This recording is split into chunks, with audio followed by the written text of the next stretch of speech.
la longueur d'onde fois la vitesse. Donc, je pourrais aussi trouver la longueur d'onde. Bon, c'est pas du tout un bon exemple là, pour le représenter, mais c'est ce genre de questions-là. Fait que là, si vous voulez, tantôt, merci. Donc, si vous voulez, tantôt, je pourrais faire un exemple pour ceux qui c'est moins clair. Puis là, j'aurai un exemple en tête qui est plus clair que ce que je vous fais maintenant. Donc là, je vais juste aller quand même ailleurs dans mon guide d'études.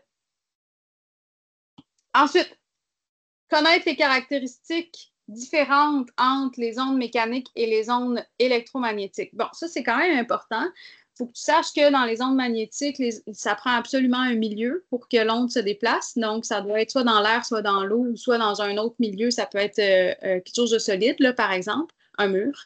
Puis, savoir que les ondes électromagnétiques ils peuvent se déplacer dans le vide.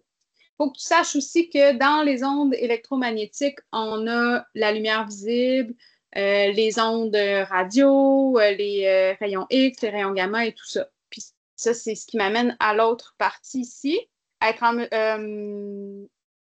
celle-là ici, être en mesure de classer des ondes électromagnétiques en ordre croissant de fréquence ou de longueur d'onde. Donc, ici, dans votre cahier, vous devez connaître l'ordre. Où sont-elles?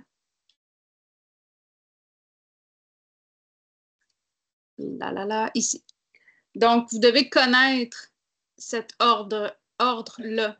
Donc, en termes de fréquence et de longueur d'onde. Donc, savoir que, par exemple, ici, ça commence ici, pour les ondes radio, c'est les ondes avec la longueur d'onde la plus longue. Là, regardez, là, entre une onde ici, là, c'est énorme, c'est gigantesque. Donc, les longueurs d'onde les plus grandes, mais les fréquences les plus courtes. Puis là, savoir dans l'ordre que c'est radio, micro-ondes, infrarouge, lumière visible, ultraviolet, rayons X et rayons gamma. Je ne vous demande pas les fréquences à connaître par cœur ni les longueurs d'onde, mais juste les connaître dans l'ordre puis savoir que quand la longueur d'onde est la plus courte, c'est que la fréquence est la plus élevée. On vous demande aussi, je vais aller tout de suite là parce que ça a rapport, être en mesure de classer les couleurs rouges et violets en fonction de leur longueur d'onde ou de leur fréquence. C'est juste de savoir ici là, que la lumière rouge, la longueur d'onde est plus grande, la fréquence est plus basse, puis la lumière violette, la longueur d'onde est plus courte, puis la fréquence est plus élevée. C'est juste ça, OK? Puis dans le fond, là, si vous connaissez toutes les autres relativement par cœur, mais vous savez que les infrarouges, la longueur d'onde est plus grande que les ultraviolets. Donc, pour la lumière visible, c'est la même chose. La lumière rouge, la longueur d'onde va être plus grande que la lumière violette. C'était ça le lien. Là. Mais tu n'as pas à savoir les couleurs de l'arc-en-ciel par cœur, vraiment pas. Ensuite, parfait. OK. Être en mesure de calculer la fréquence ou la vitesse d'une onde selon une représentation graphique ou dans un problème. Fait que dans le fond, ici, la représentation graphique, je vous l'ai un petit peu montré avec mes dessins et lettres il y a un instant. Mais ça serait, par exemple, ici. Donc, dans un problème, là, ici, le sommet de la plupart des gratte-ciels oscille lentement. Quelle est la fréquence des oscillations d'un gratte-ciel qui met 10 secondes à effectuer un mouvement de va-et-vient complet? Donc, dans cet exemple-là, on dit qu'un mouvement de va-et-vient, c'est une oscillation, c'est un mouvement. Puis là, tu as une fréquence, tu as un temps de 10 secondes, puis là, on te demanderait la fréquence. Fait que là, ça, c'est un exemple d'un problème où est-ce que tu aurais à identifier la fréquence. D'autres problèmes, il y avait ça aussi, c'est un autre problème. Donc, le nombre de battements en une minute. Donc, savoir que la fréquence, c'est toujours en secondes.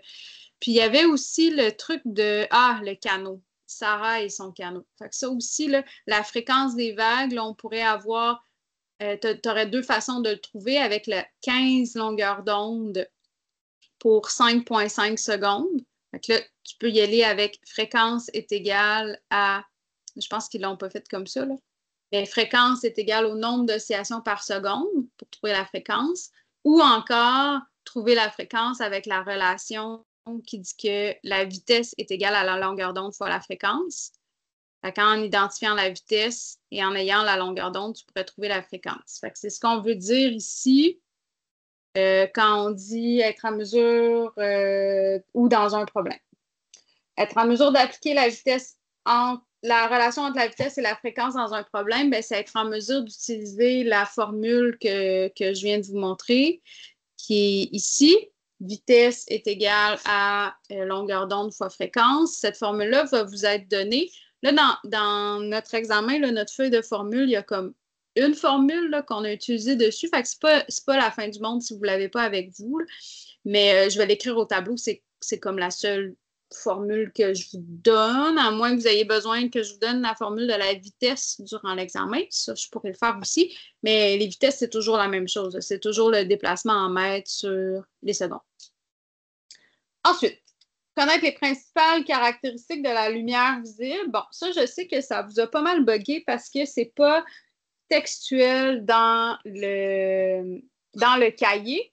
Mais en fait, ce que j'entends par ça, c'est savoir que la lumière voyage en ligne droite.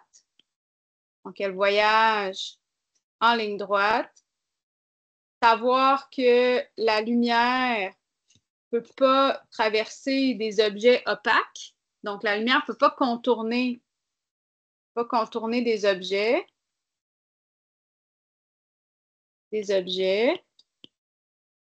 La lumière, elle répond à la loi de la réflexion.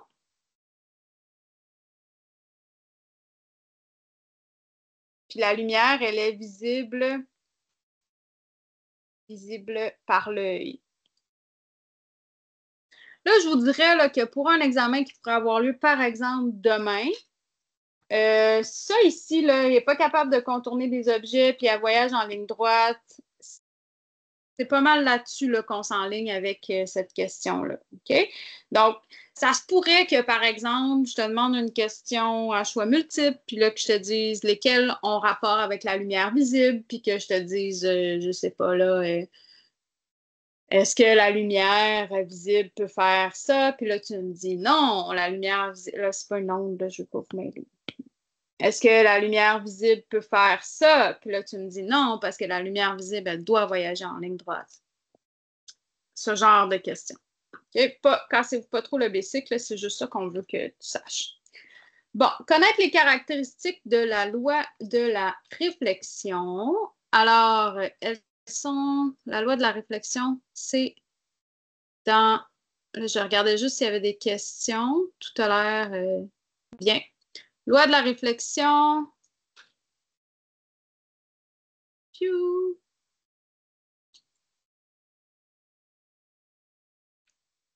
Ça, c'est pas l'examen. Ça ici, c'est pas dans votre guide d'études, c'est pas l'examen, les fronts d'onde puis les rayons lumineux. Je considère qu'on l'a évalué dans le petit quiz.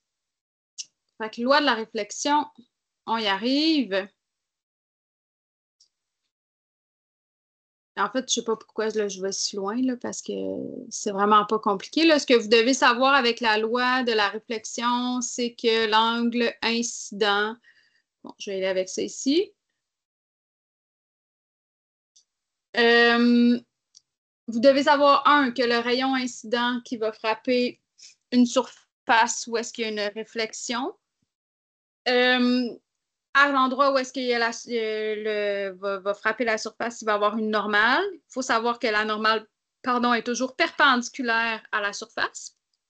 Il faut savoir que l'angle entre le rayon incident va être égal à l'angle reporté de l'autre côté de la normale qui va correspondre au rayon réfléchi. Donc, ça, c'est la loi de la réflexion. Il faut savoir aussi, ça peut vous aider, je pense pas que de mémoire que c'est demandé à l'examen, mais que c'est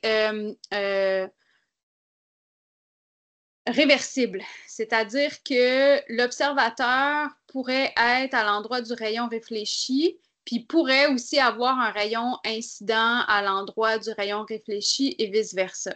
Donc, par exemple, si on vous demande un champ de vision ou encore comment est-ce que tel objet peut être vu, bien, si on prend des rayons à partir de l'observateur, puis on peut voir si ça se rend à l'objet. Puis si ça se rend à l'objet, ça veut dire que l'objet peut émettre aussi ces rayons-là par le miroir. OK?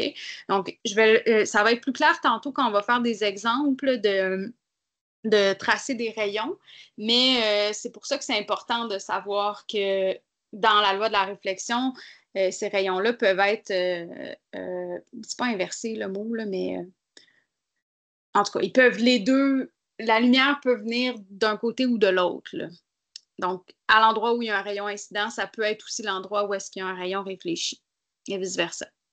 Être en mesure de tracer ou d'identifier les rayons de réflexion et d'incidence. Donc, ici, ça, vous en avez fait pas mal. Par exemple, je vais revenir sur mon iPad. Donc, par exemple, j'ai un miroir. Un miroir comme ça ici. Ah oui, par convention, ça, je pense que je ne vous l'ai jamais dit, mais je pense que vous en êtes rendu compte.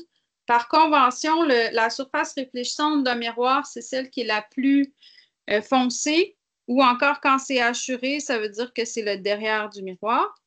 Donc, ce qu'on pourrait vous demander, c'est voici un rayon incident, trace le rayon réfléchi. Donc, ce qu'on doit faire dans ce cas-ci, on va tracer une normale en pointillé qui va être perpendiculaire, donc à angle droit de la surface de mon miroir. On va mesurer l'angle d'incidence avec un rapporteur d'angle. On va reporter la mesure de l'autre côté, puis on va l'appeler angle réfléchi avec le même rapporteur d'angle. Puis on va tracer notre rayon réfléchi. Super important, ça me prend des flèches pour que je vois que tu comprends bien que le rayon réfléchi, il va vers l'extérieur du miroir. Ça se pourrait aussi que je vous demande une combinaison de miroirs. Donc, dans ce cas-ci, par exemple, si je rajoute un autre miroir, je vais le mettre comme ça. Donc, si j'ai un autre miroir ici, là, j'avais mon petit stylo pour faire mon miroir.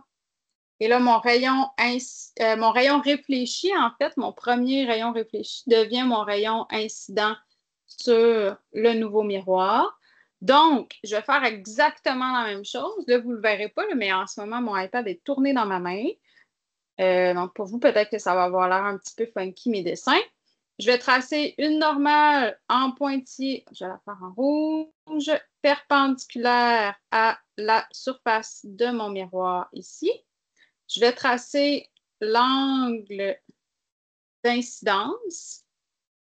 Donc, ça, c'est mon nouvel angle d'incidence. Je vais reporter de l'autre côté en angle réfléchi. Puis, je vais tracer mon rayon réfléchi comme ça. Donc, c'est exactement la même chose. Si vous avez plus qu'un miroir, bien là, ça veut juste dire que le premier rayon réfléchi devient le rayon incident du deuxième miroir. Super. Ensuite, parfait. On va revenir dans le petit guide d'études. Jusque-là, tout a l'air de bien aller. Je n'ai pas de questions dans le chat. N'hésitez pas, surtout pas.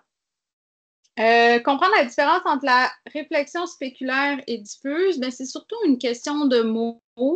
Donc, vous devez savoir que la réflexion spéculaire, c'est la réflexion où, en fait, tous les rayons vont refléter exactement dans le...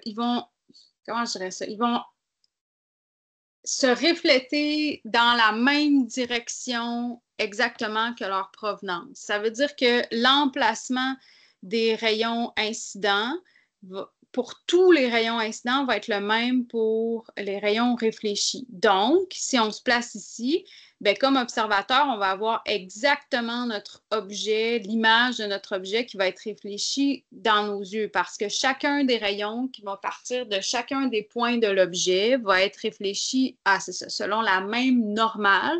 Donc, ils vont arriver dans notre œil comme ils étaient envoyés vers le miroir. Donc, on va avoir la même image. Bon, là, ça, c'est beaucoup d'explications. Ce qu'il faut que tu saches, c'est que réflexion spéculaire, ça fait juste que tu as exactement le même objet que dans un miroir. Pareil, pareil, pareil. Et la réflexion qui est diffuse, bien, comme la surface, elle n'est pas exactement lisse, les normales, ils ne seront pas toutes parallèles les unes aux autres. Donc, les rayons, par exemple, de mon point 1, 2 et 3 de mon objet vont être à des endroits vraiment funky ou par rapport. Je vais vous faire juste un petit dessin pour que vous voyez un petit peu en quoi ça peut être différent dans ce que je vais voir. Donc, je vais faire un peu la même chose comme des petites vagues, comme c'était montré là. Ceci. Là, je vais me faire un petit objet facile à dessiner, je l'espère. Fait que mettons que j'ai une petite fleur, comme ceci. Puis là, que je veux, dans le fond, là, je veux voir si j'ai une réflexion spéculaire ou diffuse. Là, c'est sûr que ça va être diffus là, parce que ma surface n'est vraiment pas droite. Fait que dans le fond, mon premier rayon, mettons que je choisis 3 emplacements de rayons. Mon premier rayon, il va frapper ici. Mon deuxième rayon, il va frapper là. Puis mon troisième rayon, il va frapper ici. Fait que là, si je trace ces 3 normales-là, donc j'ai une normale qui va être comme ça ici. J'ai une normale qui va être comme ça ici. Puis j'ai une normale qui va être comme ça ici. Toujours perpendiculaire à mon objet. Et là, dans mes rayons réfléchis, donc mon premier rayon, là, si je vais faire une approximation de l'angle, mon premier rayon réfléchi serait là. Mon deuxième rayon réfléchi serait ici. Puis mon troisième rayon réfléchi serait comme ça. Ça veut dire que ça, c'est ma petite pétale 1, là. La fin de cette pétale-là, elle serait comme là. OK? Là, ici, ma petite pétale 2, la fin de la petite pétale 2, elle serait comme ici. Puis là, la fin de la petite pétale 3, celle d'en haut, elle serait là. Fait que là, ma fleur, là, elle a juste comme puis pas en tout rapport avec la fleur de base. C'est pour ça qu'on ne la voit pas. Mais on peut voir quand même certaines couleurs de cette fleur-là. Là, peut-être que vous faites « Ah! » C'est quand même full intéressant. Mais là, ça, on ne l'avait jamais dessiné avant. Ensuite, donc c'est ça. Comprendre la différence entre la réflexion spéculaire et diffuse, c'est juste que diffuse, on ne voit pas l'image. Donc, on ne voit pas l'image clairement, c'est tout. Puis, dans le fond, toutes les surfaces qui vont réfléchir assez de la lumière pour qu'on puisse voir ces surfaces-là, puis qu'on les voit opaques, ben en fait, c'est juste parce qu'ils font de la réflexion spéculaire, en gros. Ensuite, comprendre et connaître les caractéristiques des images.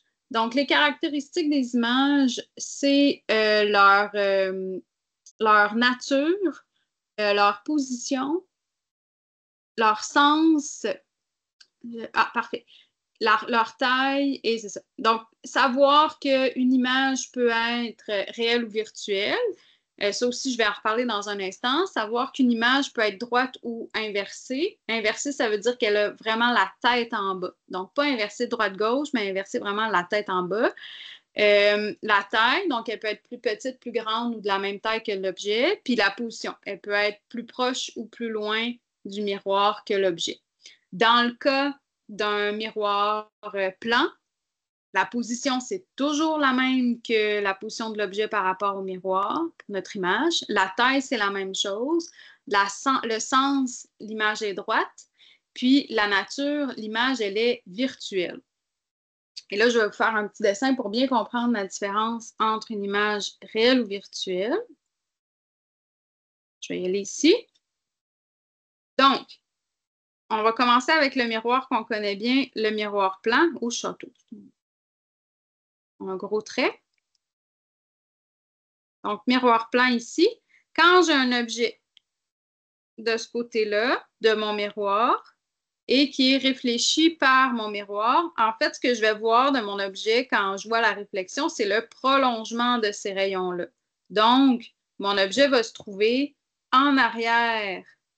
L'image de mon objet, en fait, va se trouver en arrière de mon miroir, à égale distance, donc la position, la distance c'est la même, dans le même sens, donc droite, mais virtuelle. Comment je sais si une image, elle est réelle ou virtuelle? Ben, si je peux placer ma main devant l'image, puis que, en fait, ça fait que ça cache mon image, ça veut dire que c'est virtuel. Donc, par exemple, si j'ai un miroir ici, puis que je mets ma main, oh là là, c'est un temps.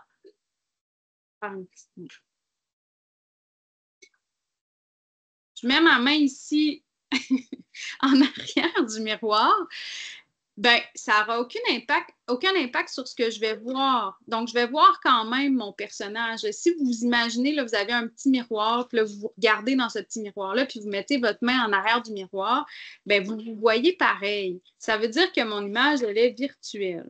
Alors que, dans certains cas, quand j'ai des miroirs qui sont plus courbes, puis si j'ai un objet, par exemple ici, puis j'ai une formation d'image qui est là, puis peu importe là, puis que je mets ma main devant l'image, puis que ça la cache, ça veut dire que mon image, elle est réelle. Donc, par exemple, dans le cas d'un hologramme, où je pourrais comme cacher l'hologramme avec ma main, ou passer ma main à travers l'image, là, à ce moment-là, ça veut dire que mon image, elle est réelle. Mais dans le cas des miroirs plans, les images sont toutes virtuelles tout le temps, tout le temps, tout le temps. OK. Connaître et comprendre les caractéristiques des images, bon, ça, on vient de le faire, pas mal. Ensuite, comprendre la différence entre un milieu opaque, translucide et transparent. Ça aussi, c'est pas mal juste des définitions. Donc, opaque, ça veut dire qu'il ne laisse pas passer la lumière, donc pas de lumière. Un milieu opaque peut être n'importe quelle couleur, mais il ne peut pas être transparent. Non, il ne peut pas être transparent, jamais. Je voulais juste effacer, là, c'est un peu lettre mon affaire. Donc, opaque, il ne laisse pas passer la lumière. Translucide, ça veut dire que je peux voir qu'il y a de la lumière de l'autre côté. Donc, on peut voir la lumière, mais je ne peux pas voir les objets de l'autre côté. Donc, je peux voir qu'il peut, tu sais, des fois, je vais voir des contours, je peux voir des ombres, je peux voir des couleurs, mais je ne peux pas voir précisément les objets. Quand c'est transparent, là, on voit précisément les objets. Donc, par exemple, des lunettes, c'est transparent.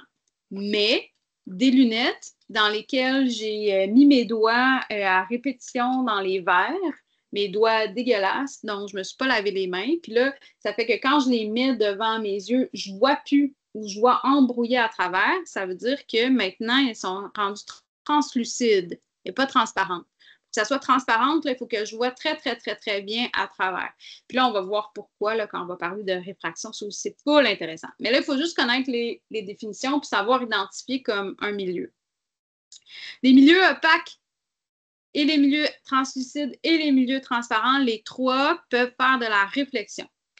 Tous les trois. Donc ça dépend juste de dans le fond, de la texture de ces milieux-là. Fait que je peux avoir un milieu opaque, mais qui me permet de voir de voir des rayons là, qui vont être reflétés dessus, comme un milieu translucide, comme un milieu transparent.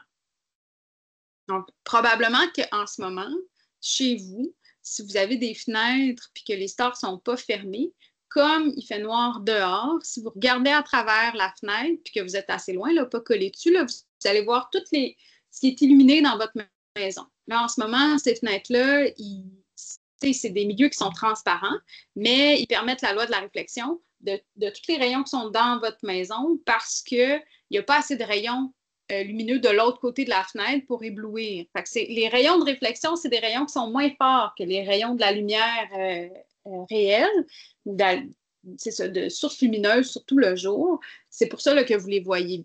Vous voyez bien en ce moment à l'intérieur de votre maison. Donc, la fenêtre, elle peut être transparente et faire de la réflexion aussi.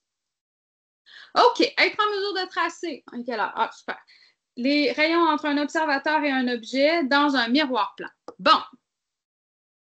Ça, je pense que je vais être capable de vous le faire en petit dessin à main levée. Fait que dans le fond, là, il faut être capable de faire ça, ces rayons-là. Je l'ai écrit en premier, là, mais je vais faire l'autre en premier. Donc, petite pause de ce sujet. Être en mesure de dessiner. Oups. Je mets une surligneur. Être en mesure. Voyons. Parce que je. Ah. Là-dessus. Bon, OK. Non, c'est pas super important, mon affaire. Être en mesure de dessiner l'image d'un objet dans un miroir plan, ça, de toute façon, c'est la première étape avant de tracer les rayons entre un observateur, un objet et un miroir. Fait qu'on va commencer avec ça. Être en mesure de dessiner l'image d'un objet dans le miroir plan. Pour ce faire, on va se tracer un beau petit miroir, comme ceci. On va lui mettre une petite surface pour être sûr que c'est bien clair où est ce miroir. Ah, juste pour le fun, je vais le mettre ici, parce que d'habitude, on met nos objets à gauche. Là, je vais le mettre à droite. Ça. Ensuite, j'ai un objet, un petit bonhomme, comme ça ici, avec des yeux puis une bouche. Puis là, première étape, là, je vais en fait le tracer de l'autre côté de mon miroir. Tracer l'image de cet objet. Donc, selon la loi de la réflexion, mon objet va être de la même distance de mon miroir, va être droit et va être de la même taille que mon objet. Ça veut dire que grâce à la magie de mon iPad, pioup, pioup, on va le mettre ici. Ce que je sais aussi de mon image, c'est qu'elle va être inversée droite-gauche. Là, juste pour faire les traits, là, après ça, je copierai mon image. Donc, elle va être inversée droite-gauche parce qu'en fait, c'est la profondeur qui est inversée. Donc, ce qui est en avant va se retrouver en avant de l'autre côté du miroir ici. Ce qui est en arrière se retrouve en arrière. Ça veut dire que ça se pourrait que ça soit une question dans un examen qui pourrait avoir lieu, par exemple, demain. Si j'ai un personnage qui est ici à 3 mètres du miroir, puis que sa blonde ou son chum, mais là, dans ce cas-ci, ça va être sa blonde. Elle est superbe. Oh, une beauté. Et sa blonde se trouve à 2 mètres de lui. À quelle distance elle va être de l'autre côté du miroir? Bien, elle va être à 5 mètres de l'autre bord. OK? Là, c'est assez évident, là. Mais c'est ça. Donc, la distance, là, elle va être prolongée aussi de l'autre côté. Vous allez voir, là, vous allez comprendre demain à l'examen pourquoi je vous ai donné cet exemple-là. OK, donc, là, je veux tracer une image de mon petit personnage de l'autre côté. Ce que je vais faire, je vais me trouver des points qui vont me permettre de tracer mon image. Donc, pour mon personnage, moi, je pense que son pied, ça peut être un point intéressant. Son bras, ça peut être un point intéressant. Puis ici, là, le milieu de sa tête, ça peut être un point intéressant.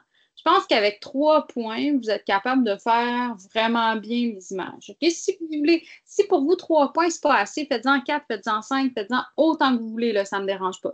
Mais je pense que en fait, 3, c'est vraiment un minimum si on veut être sûr d'avoir une image qui ressemble à notre objet. Quand on a nos 3 points,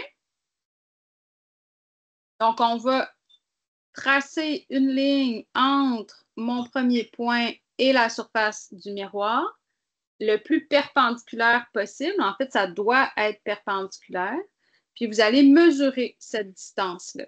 Donc, si je vais dire que c'est 3 cm, par exemple. Vous n'êtes pas obligé de l'écrire, mais c'est important de le noter, de le savoir, en fait. Là, mon deuxième point, il va être ici, perpendiculaire. Donc, mettons 2,9 cm. Puis mon troisième point, il est ici, perpendiculaire aussi, puis aussi là, à 3 cm. Donc, mon objet, là, il est pas mal comme ça ici. Là, je pourrais dire, ah, ben là, je pense que ma petite main, c'est pas une bonne idée, ou j'aimerais ça avoir son cou aussi. Peu importe, là. Puis là, vous n'êtes pas obligé de tout me tracer les lignes qui vont vous servir à représenter votre objet de l'autre côté. Quand on trace de l'autre côté, en fait, on va reporter cette distance-là. Donc là, vous pouvez le faire directement, là, collé sur la surface du miroir. Là. Pas besoin de prendre en considération le hachuré ici. Fait qu'on va tracer ici 3 cm de l'autre côté, 2,9 cm ici, 3 cm de l'autre côté. Puis là, je vais venir retracer mon image à l'envers de l'autre côté de mon miroir, comme ceci, tout simplement. Vous n'avez pas besoin d'avoir des talons en dessin particulier. L'important, c'est juste que je comprenne que vous avez compris que dans la formation d'image d'un miroir plan, ici, c'est perpendiculaire, puis les distances sont les mêmes. Okay? Donc, si ton personnage, là, ça ne sera pas des dessins difficiles, là, mais si ton personnage n'est pas pareil, c'est vraiment pas grave. Ensuite, donc ça, c'est pour tracer mon image. Là, je vais revenir à... Ah non! Je vais revenir à l'autre question qui était dans le guide d'études, où on vous disait être en mesure de tracer les rayons entre un observateur, un objet, entre un observateur et un objet dans un miroir plan. OK. Fait que là, quand on a réussi à placer notre image de l'autre côté, ce qu'on va faire, c'est qu'on doit appliquer la loi de la réflexion. Donc, la loi de la réflexion, ce qu'elle va dire, c'est que donc, pour ça, ça me prend aussi un observateur. Donc, par exemple, j'ai un observateur qui est ici. Donc, la loi de la réflexion, ce qu'elle va dire, c'est que quand il va y avoir un rayon qui va toucher la surface de mon miroir, il va être réfléchi selon une normale qui est perpendiculaire à ce miroir-là. Puis, en fait, le prolongement de ces rayons-là, de l'autre côté du miroir, vont me donner la position de mon image. Okay? Là, c'est beaucoup de mots, là, mais vous allez voir comment on va faire ça. On sait aussi que, grâce à la loi de la réflexion, les rayons sont réversibles. Donc, un rayon peut partir de l'observateur, faire, en fait, tout ce trajet-là se rendre jusqu'à mon image de l'autre côté. Et ça peut être, en fait, jusqu'à mon objet de ce côté-ci. Puis ça peut être exactement les mêmes rayons qui vont partir de l'objet, qui vont suivre exactement le même angle pour se rendre jusqu'à mon observateur. Bon, beaucoup de paroles. Maintenant, un petit peu d'action. Je vais ouvrir ici. Donc, ce qu'on doit faire, on doit premièrement identifier 3 points qui sont les mêmes, qui sont des points correspondants entre mon objet et mon image. Donc, si j'avais le côté du visage, je pense que c'est encore bien, fait que je vais le remettre là. 3, 2, 1 ici. Puis là, pour les besoins de la cause, là, pour nous aider, je vais les faire dans des couleurs différentes. Donc, on sait là, que le point 3 va frapper la surface du miroir, qui va avoir une normale ici, puis qu'avec exactement le même angle de l'autre côté de ma normale, va se rendre jusqu'aux yeux de mon observateur. Mais là, c'est difficile de trouver exactement où est-ce que ce rayon-là va frapper sur le miroir pour que ma normale soit exactement perpendiculaire. Donc, ce qu'on va faire, c'est qu'on va le faire dans l'autre sens. On va partir de ce rayon-là qui part de l'œil de mon observateur, qui se rend jusqu'à mon image ici, puis on va le relier à mon point d'objet. Donc, encore une fois, beaucoup de paroles. Je vous montre concrètement. Ça, là, si à la fin de la récup, tu es encore vraiment mêlé, il y a une vidéo là-dessus sur Teams. Alors, je pars de l'œil de mon observateur. Je vais me rendre ici jusqu'au point 3 de mon image avec un rayon. Donc, je trace un rayon. Là, je n'ai pas de règle sur mon iPad, fait que je vais essayer de le tracer le mieux possible. Quand je frappe mon miroir, mon rayon devient virtuel et va traverser de l'autre côté de mon miroir. Non, non, non, va là-bas. Non, va là-bas. Super. Et là, en fait, ce rayon-là, ensuite, il va venir rejoindre le point 3 de mon objet. Donc, à l'endroit où il touche le miroir, je viens le faire rejoindre le point 3 de mon objet. Ça veut dire que ce rayon-là, dans la vie, il part du point 3 de mon objet, il touche mon miroir, c'est mon rayon incident. J'ai une normale qui est parfaitement perpendiculaire ici, puis qui va venir vers l'œil de mon observateur. Yeah! OK. Et c'est vers l'œil de mon observateur, son prolongement est de l'autre côté. Je le fais avec mon deuxième rayon. Mon deuxième rayon, là, c'est le petit bras. Donc, je pars de mon observateur. Je trace une ligne droite qui va rejoindre le petit bras de mon personnage avec des rayons pointillés de l'autre côté du miroir parce que ce sont des rayons qui sont virtuels. Le point où on touche le miroir, je vais venir relier au point 2 le petit bras de mon personnage. Ça veut dire que ma normale, elle est ici et elle est perpendiculaire à mon miroir. Le rayon part du petit bras de mon personnage, touche le miroir et se rend jusqu'à l'œil de mon observateur. Tout va bien, full le fun. Je le fais avec le point 1, le petit pied de mon personnage. Donc, je pars de mon observateur, je me rends jusqu'au miroir avec ma règle. Ma règle, elle est... Ah non! Je vais recommencer parce que là, c'est vraiment accroche mon affaire. OK, je m'enligne mieux. Oh, pas si pire, pas si pire. OK. Presque, imaginez. Je suis presque là. Donc, j'ai un rayon qui part de mon observateur qui touche le miroir. Le rayon est en pointillé de l'autre côté du miroir parce que c'est un rayon qui est virtuel. Donc, j'ai un point ici qui touche mon miroir et qui va venir rejoindre le point 1 de mon dessin. C'est-à-dire que le petit pied, rayon incident vers le miroir, j'ai une normale ici qui est parfaitement perpendiculaire. Regardez ici mes angles comme ils sont beaux, là. Ils sont égaux de l'autre côté, de part et d'autre. Ça en va jusqu'à mon observateur. Et là, j'ai réussi à dessiner les rayons qui relient un observateur, un objet et une image. Merveilleux. C'est full le fun pour ça. C'est vraiment chouette. C'est vraiment du dessin. Si t'aimes pas ça, c'est pas grave, je t'aime pareil. Être en mesure de dessiner l'image d'un objet dans un miroir plan, on l'a fait. Être en mesure de tracer les rayons entre un observateur et un objet, on l'a fait. Il nous reste juste connaître et comprendre les caractéristiques des images formées dans un miroir, on l'a fait. Il nous reste juste être capable d'identifier le champ de vision d'un observateur dans un miroir. Super, on va faire ça. OK. Non, je vais en faire un autre miroir. Donc, je trace un miroir. Il là, c'est un gros miroir. Je trace son petit trait pour dire de quel côté il est. Il va être de ce côté-ci. Je vais me tracer un observateur. Je vais le mettre... je vais faire deux exemples. Je vais faire un premier exemple où mon observateur, là, il est plutôt... Il est comme dans le miroir déjà. Fait que là, ça me semble peut-être un petit peu plus facile. Pour tracer le champ de vision. Donc, ce qu'on doit faire, en fait, c'est aller tracer les extrémités de mon miroir, parce que tout ce qui, dans le fond, les extrémités vont me donner l'indication de c'est où le maximum que mon observateur peut voir dans ce miroir-là.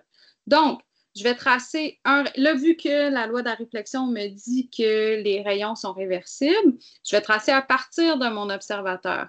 Donc, je prends un point à mon observateur, je vais tracer une ligne parfaitement droite jusqu'au point externe de mon miroir, les deux points comme c'est ici.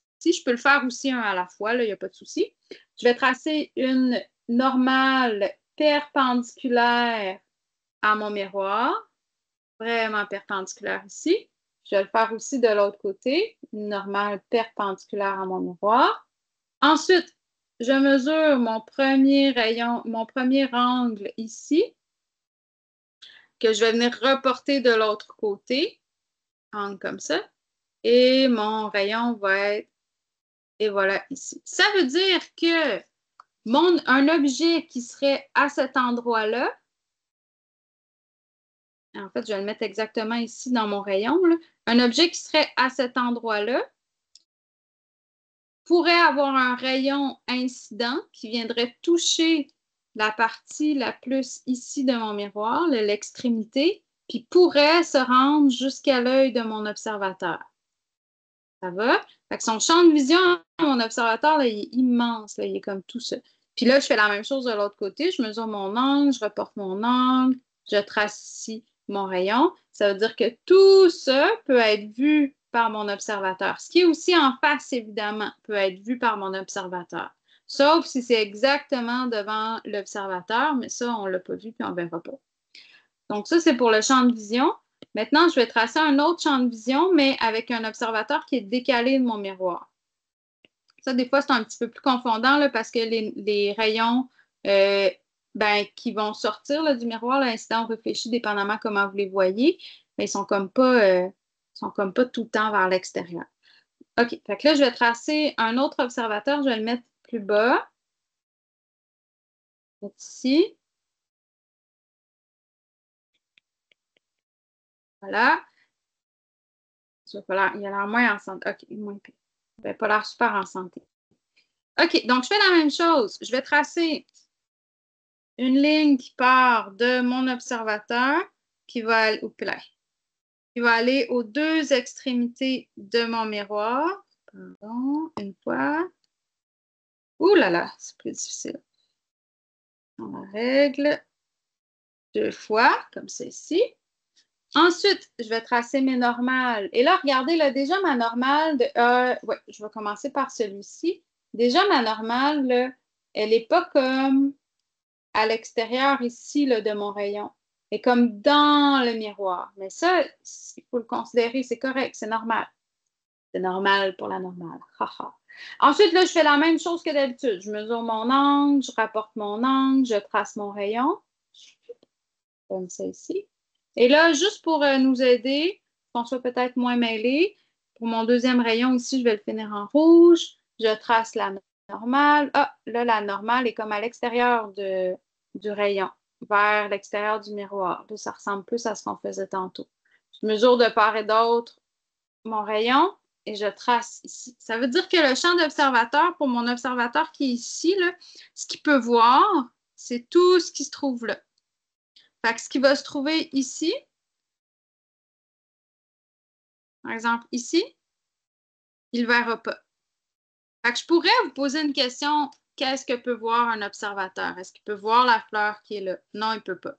Est-ce qu'il peut voir le petit oiseau? Oh, je me suis donné un mandat de dessiner un oiseau, moi, là.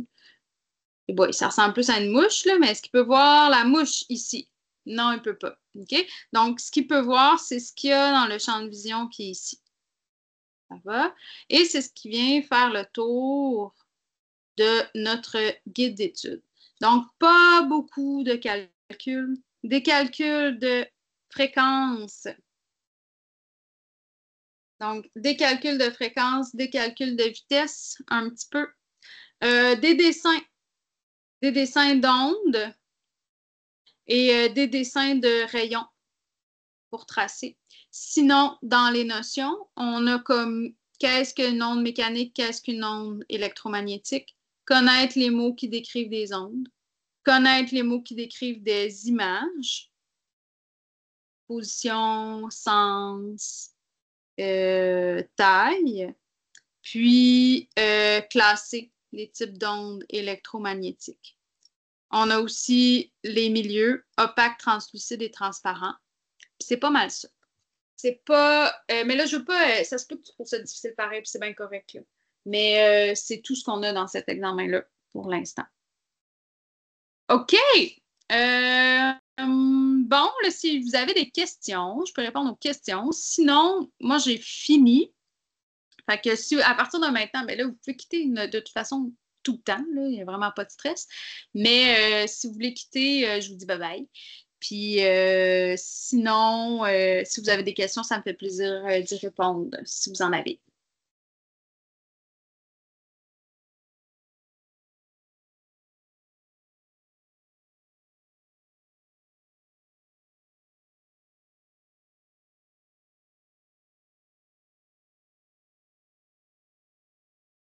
Ah, Émile, merci! Trop smart. Cool. Comme ça, je vais aller le publier tout de suite sur YouTube. Puis là, je vais essayer de régler mon affaire de YouTube, là. Mais voilà. Examen, est-ce qu'il est long? Ben, j'ai l'impression que non, mais j'ai toujours vraiment de la misère avec ça, là, à identifier le temps d'un examen. Mais je pense pas qu'il est particulièrement long, non. Je pense que non. On verra. Tant que tu n'as pas le temps de le finir. On trouvera une façon, moi, ça me stresse pas. Ah, allô, Alexis.